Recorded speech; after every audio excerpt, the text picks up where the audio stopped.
Hey, I'm Joel Madden. I'm Benji Madden. We're from the band Good Charlotte. The social cause that's closest to our hearts is probably child survival. Because every day around the world, 24,000 kids die from preventable causes. And me being a parent, it's definitely not acceptable to me. It's something that I just find completely unacceptable, and it's something that I want to be a part of changing.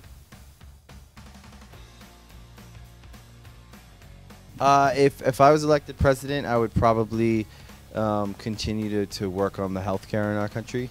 I think it's really important.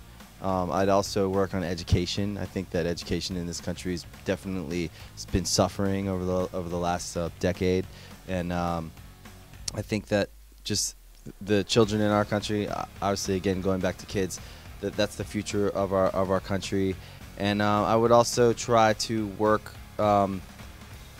towards helping, all the families struggling, all the families losing homes, all the families who don't have jobs. Obviously, it's really hard in Washington with the divided Congress, and you have two different parties, and it's working against each other. It's hard to accomplish things, but that's how I feel. That's what I would do.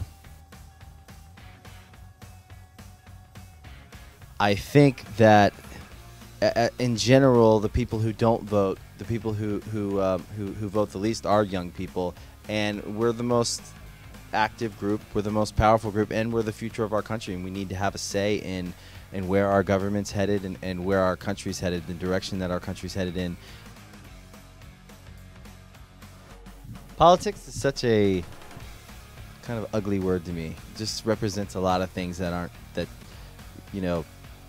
whenever anyone references the politics of something, it's always in a negative light, and that is for a reason.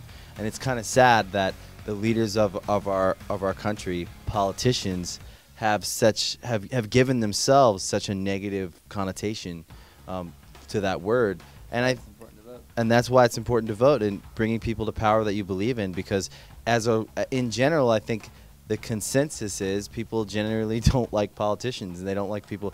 When you say someone's a politician, it's actually you're insulting someone. You can use that word as an insult, and I think it's for a reason, and it's something that's been allowed to happen. And I think the only way that can change is by young people changing it, and the young people not only voting, but the ones that want to become politically active and the ones that want to become politicians, changing what that word means. Hey, this is Good Charlotte, and we rock the vote for child survival. Why do you rock the vote?